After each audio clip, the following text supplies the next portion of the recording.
आपका हमारे YouTube channel Chintu भैया पे। तो आज के वीडियो में हम करेंगे उस सवाल जो सैम्पल पेपर है उसका the rise of nationalism in Europe जो चैप्टर है। इस चैप्टर के मुख्य पॉइंट को मेन पॉइंट्स को आज हम इसमें डील करेंगे, डिस्कस करेंगे, जिसको देख लेने के बाद या इस पॉइंट को एक नज़र देख लेने के बाद ये आपका होगा कि आपका 70 to 80% जो क्वेश्चन जो है शॉर्ट क्वेश्चन और लॉन्ग क्वेश्चन इस टॉपिक से कवर हो जाएंगे। ठीक है, ऑब्जेक्टिव के लिए आपको अलग से थोड़ा बहुत देखना पड़ेगा, उसका वीडियो ऑलरेडी है, प्लेलिस्ट में जाकर आप देख लीजिएगा। चलिए हम शुरू करते हैं।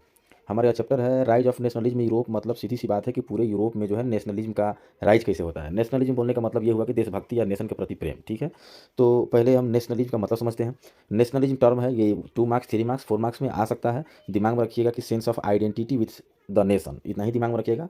Sense of identity with the nation, देश के प्रति जो हम अपने आप को जब जुड़ा हुआ महसूस करते हैं तो समझिए कि हमारे अंदर नेशनलिज्म की भावना आ गई है। ये तो सिंपल सा डिफिनीशन हुआ, इसके अलावा और बहुत सारा डिफिनीशन है जो अलग अलग पॉलिटिकल या सोशल इकोनॉमिकल फिलोसफर लोगों ने दिया है। इनका मानना है कि the interest of nation as a whole, मतलब देश का जो इंटरेस्ट है, मतलब देश के लिए जो ज़रूरी चीज़ें हैं वो सबके लिए वही चीज़ सर्वोपरि होना चाहिए, सब उसी पर ही करें, फोकस करें। ओवरऑल नेशनलिज्म का मतलब आप इतना समझो कि देश के प्रति अपने अंदर जो प्रेम जो जगता है, एक लगाव जुड़ता है, वही नेशनलिज्म है। और यही पूरे यूरोप में कैसे राइज होते चला गया यही हम पढ़ेंगे कि नहीं, क्योंकि 19वीं सेंचुरी तक आते थे पूरे यूरोप में जो है ये नेशनलिज्म वाली भावना जो है ये चारों तरफ राइज हो रही थी। ठीक है, अगला टॉपिक है कि nationalism in Europe can be track back to the decline of feudalism and the beginning of the renaissance which means rebirth. जैसे जैसे नेशनलिज्म का भावना यूरोप में बढ़ते जा रहा था वैसे वैसे पुराना जो है ना आपको फ्यूडल सिस्टम जो हो गया, जमींदारी प्रथा वगैरह हो गया, या फिर राजाओं का जो अपना सिस्टम था वो खत्म होने लगा और एक रीबर्थ का शुरुआत हुआ। मतलब पूरे यूरोप में जो है ना, ये रेनिसेंस का मतलब होता है नव जागरण, मतलब फिर से जगना।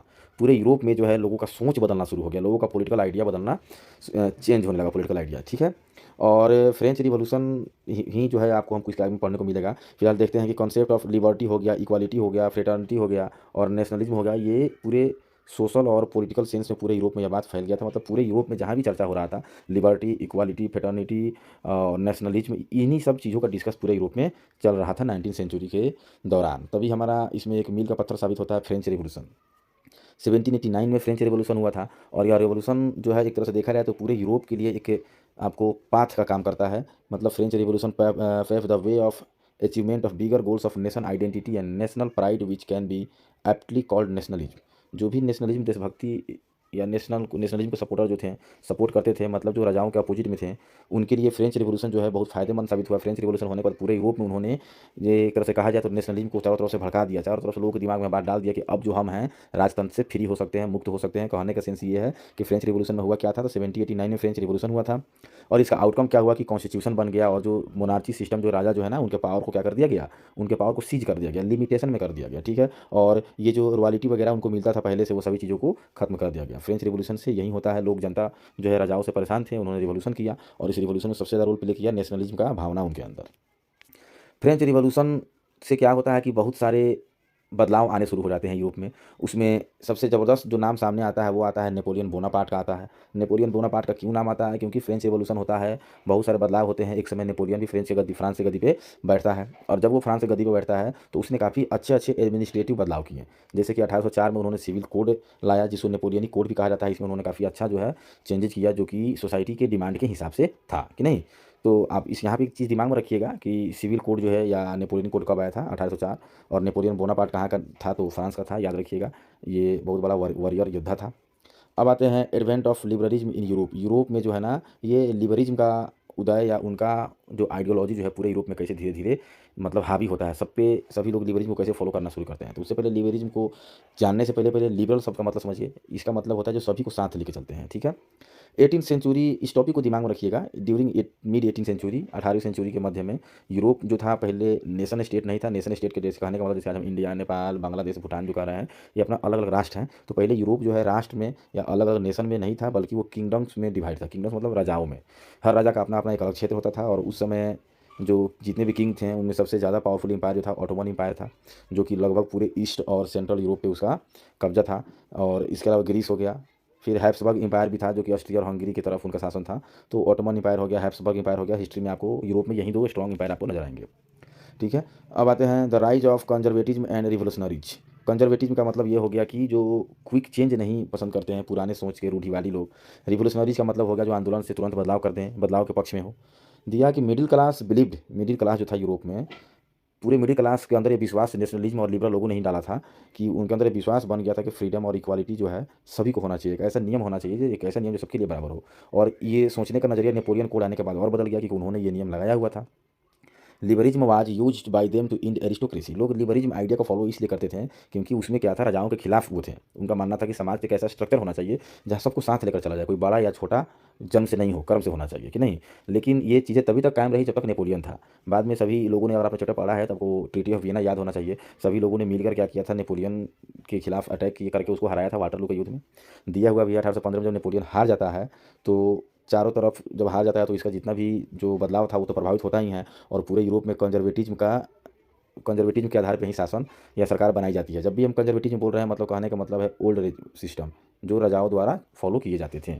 कंजर्वेटिज्म के आधार पर ही क्यों बनाया गया, क्योंकि कंजर्वेटिज्म जो है ना, पूछा जाए कंजर्वेटिज्म से आप क्या समझते हो, तो दिमाग में रखा ये पॉलिटिकल फिलॉसफी था जो कि ग्रेजुअल डेवलपमेंट चाहते थे देन अ क्विक चेंज। ये चाहते थे समाज में बदलाव तो हो लेकिन धीरे धीरे हो, अचानक से बदलाव ना हो। जबकि लिबरल हो गए, नेशनलिज्म हो गए, रेडिकल्स हो गए, इनका मानना था कि सोसाइटी में बदलाव जो है जितना जल्दी कर दिया जाए उतना बेहतर है, इन राजाओं को जितना जल्दी हो सके जल्दी से जल्दी हटाया जाए कि नहीं।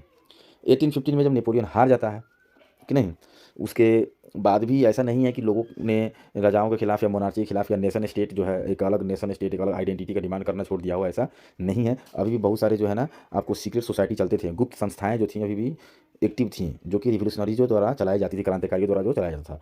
रिवोल्यूशनरीज कौन थे, तो इनको डर था कि रीस्टोर मोनार्चिकल पुराना राजतंत्र अगर आ जाएगा तो फिर हम लोगों को दबाकर रखा जाएगा, हम लोगों के साथ फिर से वो इक्वालिटी वाली बात हमें भूल जानी होगी। और इसी तरह का सीक्रेट सोसाइटी में जो सबसे फेमस जो क्रांतिकारी निकले वो थे मेजेनी। क्या थे? मेजेनी थे। 1807 के में इनका जन्म हुआ था जेनेवा में। और ये भी सीक्रेट सोसाइटीज़ के मेंबर थे। जो भी क्रांतिकारी लोग जो थे, जो चाहते थे कि समाज में राजतंत्र हट के प्रजातंत्र आ जाए या कोई और सिस्टम आ जाए लेकिन राजतंत्र ना हो, उनको क्रांतिकारी ही कहा गया है। तो मेजनी भी उसी में के थे। और एक सीक्रेट सोसाइटी था कार्बोनी, इसके ये मेंबर थे। इसके अलावा ये दो और सीक्रेट सोसाइटी चलाते थे, यंग इटली जो कि मार्सिले में इन्होंने बनाया हुआ था, और यंग यूरोप बर्न में। ये दोनों ऑब्जेक्टिव क्वेश्चन के लिए दिमाग में सेटअप करके रखिएगा। और इनके सीक्रेट सोसाइटी में ज़्यादातर लोग जो थे इटली और जर्मन स्टेट के थे, पोलैंड के थे, फ्रांस के थे। और सबसे बड़ी बात क्या थी, सभी के सभी यंग मैन थे, मतलब नए ऊर्जा उनमें थी। 1831 में एक बार मेजनी को लिगुरिया में इन्होंने रिवॉल्यूशन करने का प्रयास किया था। इसके लिए उनको देश से 1831 में निकाल दिया गया था। फिर भी मेजनी यह मानते थे कि जितने भी छोटे छोटे जो स्मॉल किंगडम्स हैं इन सबको मिलाकर क्या किया जाए, एक स्टेट बनाया जाए, एक नेशन स्टेट, एक देश बनाया जाए। जैसा कि इटली यंग इटली इनका था। ये इसी उद्देश्य से ही खोला बनाया गया था सीक्रेट सोसाइटी, कि इटली के जितने भी राजा हैं या राजा लोग हैं, उनके प्रजा को यूनाइट किया जाए, उनमें जो लोग थे उनको मोटिवेट किया जाए कि राजतंत्र जब तक हटेगा नहीं हमारा अच्छा टाइम नहीं आएगा कि नहीं। तो ये जो टॉपिक जो है ना, एज ऑफ रिवॉल्यूशन 1830 से 1848 के पहले वाला, यह आपको एक्चुअली में यूरोप का कंडीशन बताया गया है कि वहाँ पे जो है नेशनलिज्म का राइज कैसे हुआ, कैसे लोगों में देशभक्ति वगैरह जगा कि नहीं। तो वहीं लिबरल आइडिया है, कंजर्वेटिव लोगों का सोच तो था ही लेकिन वो उतना प्रभावी नहीं था। उसके बाद नेपोलियन द्वारा किए गए अच्छे बदलाव, बहुत सारे फिलोसफर द्वारा अच्छे अच्छे लोगों को मोटिवेट करना अपने फिलोसफी द्वारा, या फिर लोगों के अंदर ये बात डालना, उनको समझाना कि नेशनलिज्म जो है, एक नेशन स्टेट कितना जरूरी है, एक प्रॉपर आइडेंटिटी हमारे पास होना जरूरी है कि नहीं।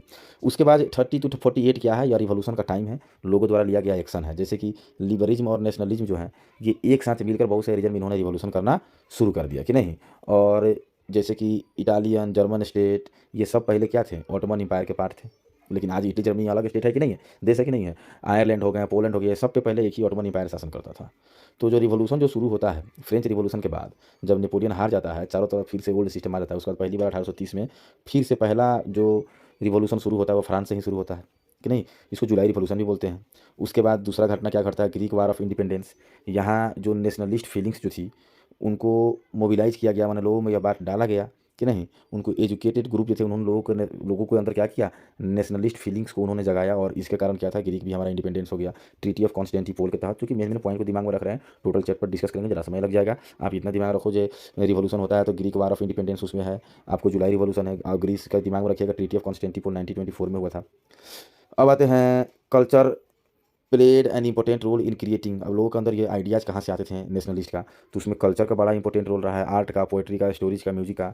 ये लोग जो थे, ये लोग भी अपने माध्यम से लोगों के अंदर क्या करते थे, उनके फीलिंग्स को बढ़ाने का काम करते थे लोगों के अंदर। मतलब ये लोगों का हौसला कम नहीं होने देते थे। ये पूरे यूरोप की बात हो रही है। पूरे यूरोप में इस तरह से लोग क्या कर रहे थे, किंग के खिलाफ होते जा रहे थे कि नहीं। रोमांटिसिज्म जो है, रोमांटिसिज्म ने भी हेल्प किया लोगों के सेंटीमेंट को ग्रो कराने में, क्योंकि नाटक के द्वारा या फिर किसी तरह का एक्टिविटी के द्वारा, सॉन्ग्स के द्वारा, किसी भी तरह लोगों के अंदर ये बात डाला जा रहा था कि हमारा यूरोप या हमारे कंट्री, जिस भी कंट्री की बात हो रही हो, हम तभी अपने आप में बदलाव ला सकते हैं, हमारा अच्छा समय तभी आएगा जब इन मोनार्ची या किंगडम्स को खत्म करके एक प्रॉपर कंट्री बनाया जाए।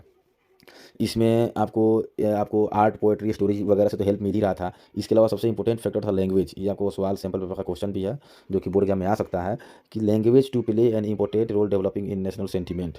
लोगों का नेशनल सेंटिमेंट बढ़ाने में लैंग्वेज का भी इंपॉर्टेंट रोल रहा है। क्योंकि इसका रोल कैसे समझ सकते हैं, तो कोई दूसरा अगर आपके ऊपर शासन कर रहा है तो वो अपना लैंग्वेज आपको बोलने को मजबूर करेगा।